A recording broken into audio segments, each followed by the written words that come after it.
Estas son las notas rápidas en 3x3, 106.9. Hoy es sábado 7 de marzo de 2026 y la verdad es que es el momento perfecto para arrancar con una nueva exploración exhaustiva de estos temas que, bueno, a primera vista parecen muy simples, pero que esconden un universo de matices. Hola, ¿qué tal?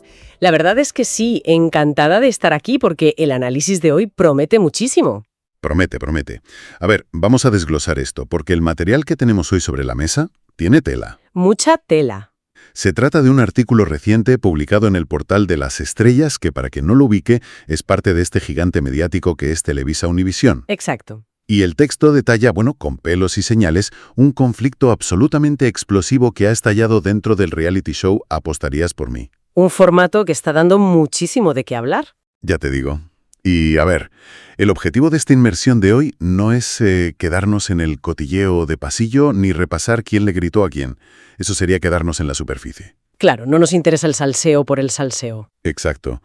La idea es utilizar esta monumental bronca televisiva como una excusa para diseccionar el comportamiento, las estrategias de supervivencia y la psicología que operan detrás de lo que consumimos en pantalla cada día. O sea, verlo con una lente analítica. Eso es.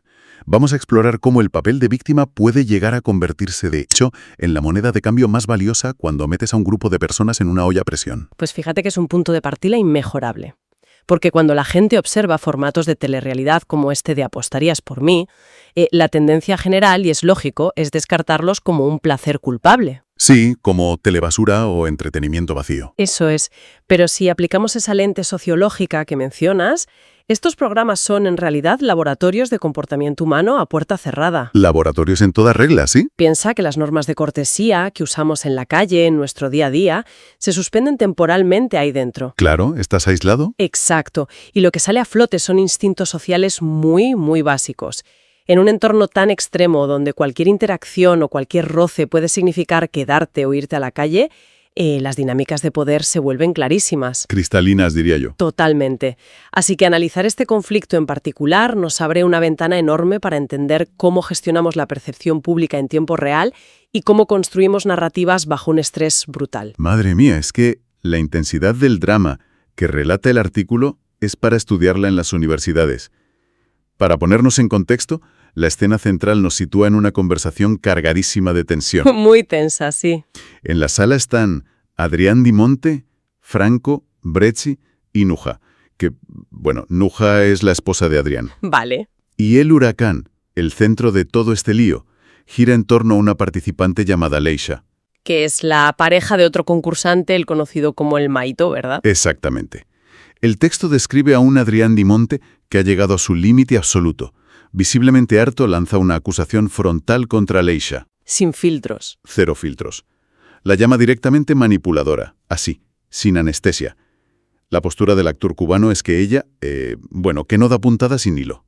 Ya. Asegura que Leisha calcula absolutamente cada movimiento y cada lágrima con el único objetivo de hacer quedar mal al resto frente a las cámaras. Claro, es que, a ver, esa acusación cambia por completo el tablero de juego. Es que es muy fuerte. Muchísimo. Ya no se trata de discutir por quién ha dejado la taza sucia en el fregadero o por un malentendido puntual de la convivencia. Que suele ser lo típico. Exacto. Aquí, Adrián está lanzando un misil contra la integridad estratégica de otra jugadora. Total. Al afirmar que alguien está calculando todo lo que hace, básicamente estás diciendo que no hay nada genuino en esa persona, que sus reacciones son una coreografía diseñada para dinamitar la reputación de los demás. Es un ataque a la línea de flotación. Es un ataque directo a la autenticidad, que al final es el valor supremo que la audiencia suele buscar en este tipo de formatos, ¿no? Es fortísimo. Y de hecho, para dimensionar el nivel de enfado, la cita exacta de Adrián que recoge el texto es demoledora. ¿Qué dice exactamente? Pues él se dirige al grupo y suelta, cito textual, ¿sabes qué es lo que pasa? Te digo algo con todo el cariño del mundo, yo siento que todo lo calcula para después utilizar cualquier cosa y hacerte ver mal. Eso es manipulación. Eso es victimizarse muy cabrón. Fin de la cita. Uf, tremendo. Tremendo. Está desnudando lo que él percibe como la estrategia entera de Leisha, reduciéndola a un arma arrojadiza donde utilizar una supuesta debilidad te convierte prácticamente en intocable. Lo fascinante aquí es detenernos un momento en esa anatomía de la victimización como táctica. A ver, cuéntame más de esto. Pues en cualquier entorno cerrado y competitivo, los recursos escasean. Y el recurso más preciado ahí dentro no es la comida, ni la cama más cómoda. ¿Qué es entonces? Es la empatía de los espectadores. Ah, claro. Ostras, qué buen punto. Si tú logras aislar a un rival y hacer que parezca el agresor o el villano de turno, automáticamente te pones una armadura frente al público. Ya te entiendo. Como sociedad, tenemos un instinto de protección súper arraigado hacia quien nos parece vulnerable. Entonces, lo que Adrián denuncia no es solo que Leisha le caiga mal, sino que ella ha convertido el papel de víctima en un escudo táctico de manual. Fíjate. Y te planteo esto haciendo de abogado del diablo, ¿eh? Dime. Me pregunto si no le estamos dando demasiado crédito a Leisha al tacharlo de estrategia calculada. Bueno, es una posibilidad. Quiero decir, ¿no es posible que, en un entorno de tantísima presión, sin contacto con el exterior, simplemente estemos viendo una reacción de pánico o un colapso genuino? Y que, oye, por casualidad, resulta que eso le beneficia en el juego. Es un planteamiento súper válido. A veces la gente se aísla y llora porque no da para más mentalmente, no porque estén orquestando un plan maestro digno de Maquiavelo, no. Claro, la línea entre el desbordamiento emocional real y la táctica premeditada es finísima. Y te diré más, a menudo ni siquiera el propio participante sabe dónde empieza una cosa y termina la otra. O sea, que se creen su propio papal. Eso es. Pero lo interesante es que, a efectos prácticos dentro del ecosistema del programa, la intención original casi que deja de importar. ¿Cómo es eso? Pues que ya sea un colapso auténtico o una jugada maestra, el resultado mecánico es idéntico. ¿Te refieres a que el efecto en la casa es el mismo? Exactamente. Desactiva al oponente y atrae la simpatía del público. Y fíjate que esto nos lleva directamente a la intervención de Breen, en esa misma charla, que para mí es quizá la voz más lúcida de toda esta escena. Pero es que aquí es donde la cosa se pone verdaderamente interesante. Totalmente. Porque en medio de este discurso acalorado y casi justiciero de Adrián, Bree responde e introduce un pragmatismo que, corta el ambiente con un cuchillo. Es buenísimo. Básicamente a Bree le da absolutamente igual si hay cálculo o no hay cálculo. La cita que recoge el portal es fantástica. Bree dice, pues sí, pero eso les está funcionando. No sé si sí o si no, pero lo que sea que está haciendo, le está funcionando. En 2 frases. En 2 frases desmonta todo el debate sobre las intenciones y se centra pura y exclusivamente en el marcador del juego. Es que la intervención de Bree es oro puro para analizar esto. Separa de cuajo la mecánica del juego de la indignación moral personal. Sí, es muy frío. Reobserva la situación con la frialdad de un analista. Mientras Adrián se desgañita sintiendo que es súper injusto que alguien avance jugando con los sentimientos, Bree simplemente mira el tablero. Como en el ajedrez. Exacto. Mira el tablero y constata que la pieza se está moviendo. Y oye, se mueve bien. Es la eterna división entre quienes juegan para mantener una supuesta pureza ética y quienes juegan simple y llanamente para ganar el premio. Es que si sacamos esto de la pantalla, que es lo que solemos hacer aquí, y lo llevamos al mundo real, resulta hasta incómodo de lo familiar que suena. Uy, totalmente. Pensemos por un momento, no sé, en las dinámicas de una oficina cualquiera. El clásico ejemplo, sí. Siempre hay alguien que utiliza tácticas que quizá no son las más constructivas. Esa persona que exagera un pequeño roce para ganarse la protección del jefe. O la que manda un correo con copia oculta a todo el mundo. Exacto, el correo pasivo-agresivo copiando a todo el departamento para quedar como el empleado abnegado frente a un compañero que, supuestamente, es un negligente. Tal cual. Eso genera una frustración tremenda en quienes intentan hacer su trabajo siguiendo las normas no escritas del compañerismo. Pero la realidad fría y cruda es que esas maniobras a menudo funcionan de maravilla. Funcionan, nos guste o no. Bree está verbalizando una verdad muy incómoda de la vida en sociedad. A veces, las estrategias más cuestionables son las que dan los frutos más rápidos. Si conectamos esto con el panorama general, hay que entender una cosa. En el contexto de un programa televisado, para que la estrategia de la victimización funcione, no basta con que el jugador la ejecute y ya está. ¿Qué más hace falta? Se requiere irremediablemente la complicidad del público. El jugador propone la narrativa, pero es la audiencia quien la compra o la rechaza. Ostras, claro. Y esto entronca de lleno con lo que ocurre a continuación en el artículo, cuando Adrián rompe la cuarta pared. Sí, es un momento de pura desesperación, la verdad. El texto narra cómo Adrián, frustrado por esta conversación donde ve que no avanza, acaba lanzando un mensaje directo a la cámara, a la audiencia que está en sus casas. Hablándole a la gente. Exacto. Sus palabras son: ¿y si la gente quiere votar por alguien que se hace la víctima adelante, mi gente, voten? Sí, claro, está perfecto. Es casi una rendición táctica. Como tirar la toalla. Eso es. Como si dijera: yo ya he destapado el truco, si queréis seguir comprándolo es vuestro problema. Es un fenómeno de delegación interesantísimo. Explícame eso de la delegación. Incapaz de desactivar la estrategia de Leisha dentro de la casa, así que traslada la pelota al tejado del espectador. Está desafiando abiertamente el criterio del público. Ah, vale, entiendo. Al decir adelante, voten, se está despojando de su propia impotencia y, de paso, poniendo un espejo frente a la sociedad que consume el programa. Básicamente plantea que validar a alguien que se hace la víctima dice más de quien emite el voto que de quien está jugando. ¡Qué potente! Y la cosa no se queda ahí, porque el ecosistema de la casa sigue alimentando el conflicto sin parar. Sí, entra un nuevo personaje. De repente entra en escena el actor René Strickler y trae consigo un ejemplo perfecto de lo que pasa cuando intentas apagar este tipo de incendios siguiendo las reglas de la lógica normal. Que ahí dentro no sirvan para nada. Nada. El artículo cuenta que René viene de tener un choque muy tenso con Leisha en otro momento y decide acercarse a ella para, según sus propias palabras, pedirle perdón de corazón. Vale. ¿Un acercamiento pacífico? Se acerca a la habitación y le dice: quiero pedirte perdón por lo que dije. Parece el inicio normal y corriente de la resolución de un conflicto adulto, ¿verdad? Bueno, en el mundo exterior sí. Cuando alguien ofrece una disculpa genuina y se expone de esa manera, el contrato social dicta que la otra persona, como mínimo, desescale la tensión. Claro, que acepte las disculpas o proponga hablarlo más tarde en frío. Exacto. Pero las reglas del mundo exterior, como decíamos, no aplican aquí. Exacto, porque René se topa con un muro de hormigón armado. Leisha no solo no acepta la disculpa, sino que reacciona de forma súper agresiva. ¿Qué le contesta? Le suelta un «no, yo no bromeo contigo». René, pobre, intenta reconducir la situación, trata de calmarla diciendo: Leisha, tranquila, te estoy pidiendo disculpas. Pero no hay manera, imagino. No hay manera. Ella sigue cuestionando su forma de ser hasta montar lo que el propio René describe literalmente como todo un show. Ese concepto, lo de todo un show, es la piedra angular del desencuentro. Nos devuelve directamente a la teoría inicial que tenía Adrián Di Monte.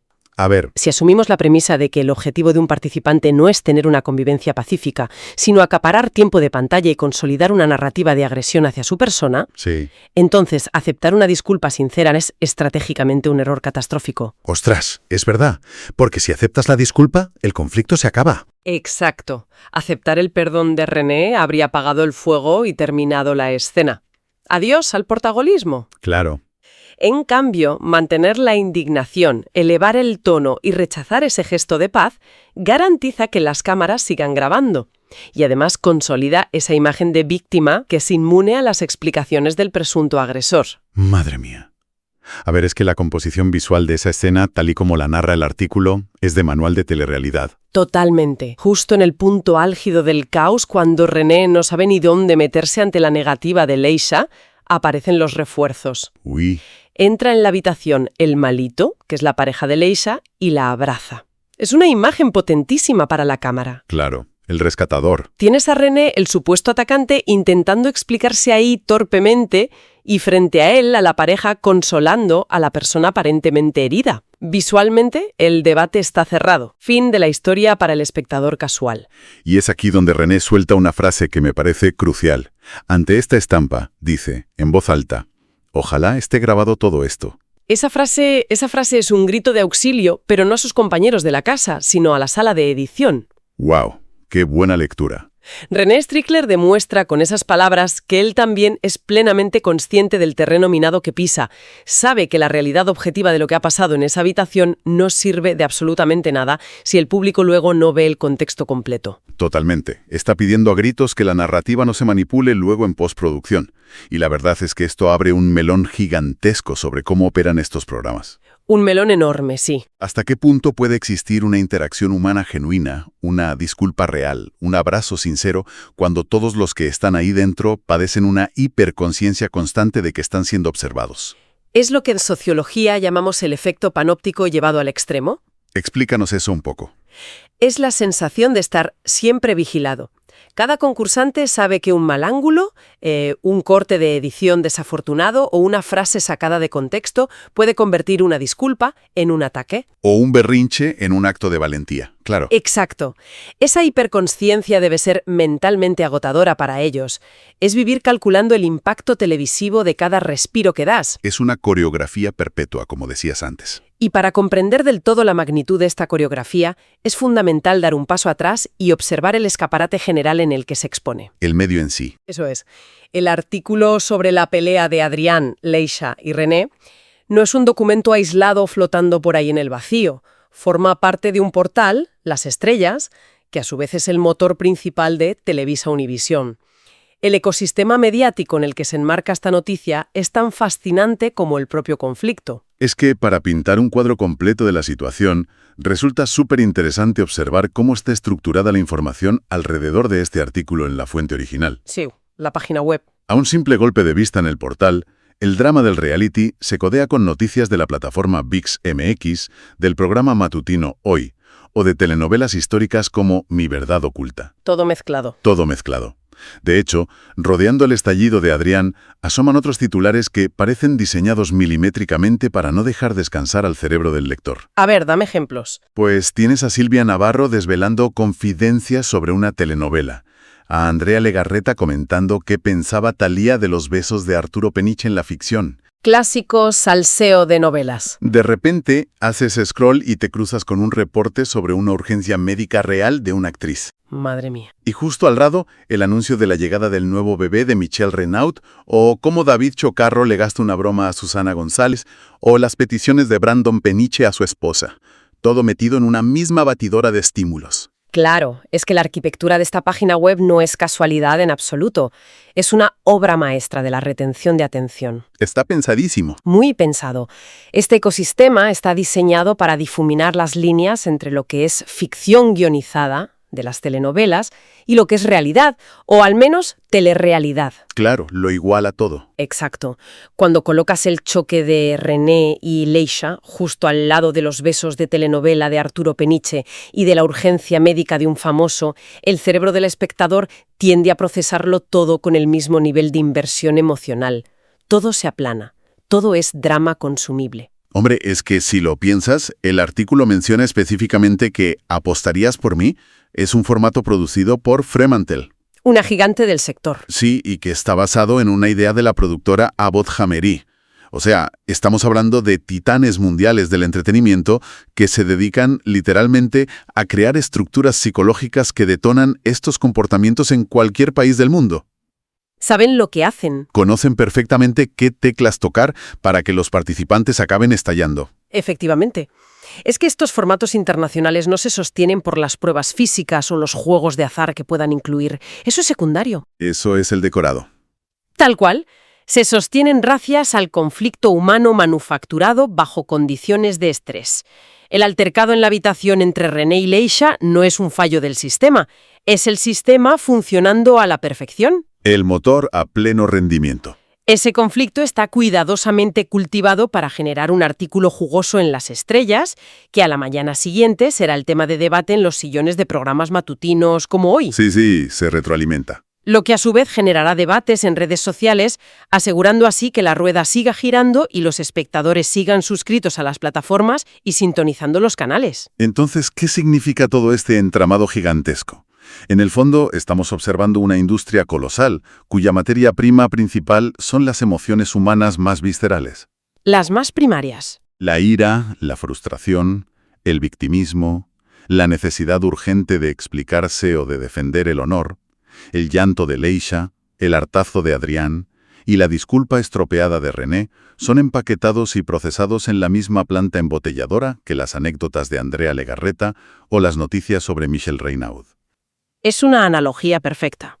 Todo es combustible para la inmensa maquinaria de la atención, donde mantener a la audiencia en un estado de agitación constante es al final la única forma de garantizar la supervivencia del negocio mediático. Es la mercantilización absoluta del sentimiento. Y lo paradójico, y a la vez magnético, de formatos como Apostarías por mí, es que la frustración de Adrián que leíamos es palpable y el desconcierto de René es indudablemente real. Nadie duda de que lo estén pasando mal de verdad. Exacto. La materia prima es auténtica, pero el entorno que provoca esa reacción, el que la graba, la edita y la distribuye, es una construcción artificial diseñada al milímetro para exprimir hasta la última gota de drama.